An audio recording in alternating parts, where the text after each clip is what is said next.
Hi, my name is Beth Gondek, and I'm going to be talking about Edgar Allan Poe. And the three works that I'm focusing on are The Raven, The Telltale Heart, and The Bells.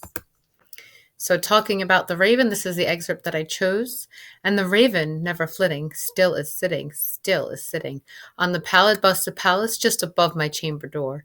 And his eyes have all the seeming of a demon's that is dreaming, and the lamplight over him streaming throws his shadow on the floor. And my soul from out that shadow that lies floating on the floor shall be lifted nevermore. Okay, talking about the importance of word choice in the raven, one of my favorite stanzas. And the imagery that I get, the contrast of light and dark. I like that Poe plays with the ideas of shadows and the themes of dark and light and good and evil. Adding to this idea, the raven's black, which represents death, and the reader gets the image of white from the lamplight over him, which represents heaven or being godlike. He uses denotation when describing the raven being still. Okay, still is sitting. But the reader can reflect on this and get deeper connotative meaning as to why the raven is so still. I like how he emphasizes the word still to show the raven cannot be any more still than in death. Okay, also representing the devil and evil. He also references the pallid bust of Pallas, which is the statue that represents the Greek goddess Athena, who's the goddess of wisdom. Pallid also means white or pale, and Poe is again referencing her purity, wisdom, goddess characteristics, and playing with the themes of dark and light and good and evil. Okay, we can also connotations and denotations. That line again with sitting still, representing being still. There's nothing more still than in death.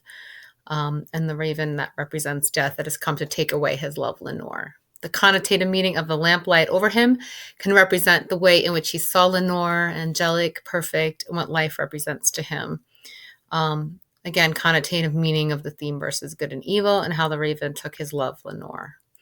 The imagery that the reader can get with this lamplight over him streaming throws his shadow on the floor, and my soul from out the shadow that lies floating on the floor shall be lifted nevermore. So the way that he plays with the use of shadows paints the image of the raven almost rising from the dead, the shadow like above him, that his love Lenore is nevermore, and that his soul's never in peace because the love of his life is gone, and how the reader can feel his pain and tormented soul on the words that he uses. One of the reasons I love Edgar Allan Poe so much. And he's the reason, honestly, one of the main reasons I became an English teacher. I fell in love with his work and used it in my classroom and got my students to really love poetry. Students that were in the 8th grade and or at the 4th grade or so reading level. So started to really get interested in poetry because of his work. All right, well, getting to the telltale heart. Okay, my favorite right at the beginning. True, nervous, very, very dreadfully nervous I had been and am. But why will you say that I am mad? The disease has sharpened my senses, not destroyed, not dulled them. Above all was the sense of hearing acute. I heard all things in the heaven and in earth. I heard many things in hell. How then am I mad? Hearken and observe how healthily, how calmly I can tell you the whole story. Oh, how I love that.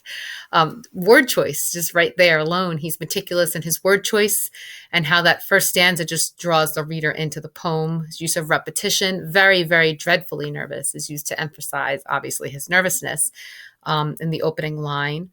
Asking the reader, why? Why will you say that I am mad? Immediately makes the reader distrust the narrator. Okay, you're only one line into the story, and Poe makes the reader question the sanity of the narrator. I think this is just a great way to start. And we get to the connotations and denotations of the telltale heart. Again, why will you say that I am mad? He gives off this negative connotation to the reader and makes her question the narrator's sanity. We just said that within the first line. But as the reader continues, he implies the connotation of how the reader's sanity continues to be in question, not just by the reader, but by himself. He does this in the first stanza again when he says, how then am I mad? Hearken, and I observe how healthily, how calmly I can tell you the whole story. He's just trying to prove himself, it seems like they're trying to make himself believe what he's saying. Okay, then we have the bells. Hear the sledges with the bells, silver bells. What a world of merriment their melody foretells. How they tinkle, tinkle, tinkle in the icy air of night, when the stars that oversprinkle all the heavens seem to twinkle with a crystalline delight, keeping time, time, time in a sort of runic rhyme to the timbulation that so musically wells from the bells, bells, bells, bells, bells, bells, bells, from the jingling and the tinkling of the bells. Again, just a play with words. It's great.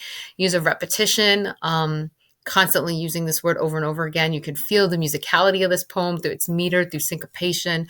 He even emphasizes the rhythmic feel in the lines, keeping time, time, time in a sort of runic rhyme to the tintinnabulation that so musically wells from the bells, bells, bells. Oh, I love it. Talking about connotative and denotative meanings. His word choice is no accident, and even though the denotative meaning of the poem is more obvious, it has many connotative meanings as well. The use of the bells can be divided into 4 sections. Okay, the earlier time of childhood with the silver bells. Okay, the golden wedding bells that represent love and marriage. The alarm bells that are made of brass that suggest or foreshadowing pain or terror, even adolescence and getting older. And then the iron bells that represent finality and death. We have our work cited. I truly enjoyed this project. Like I said, I love Edgar Allan Poe. He inspired me. I love teaching his work, and I was a big part of why I became a teacher and just what he did with word choice and all the meanings and symbolism and just literary devices in his work. So thank you for listening. And again, I enjoyed this, and thank you.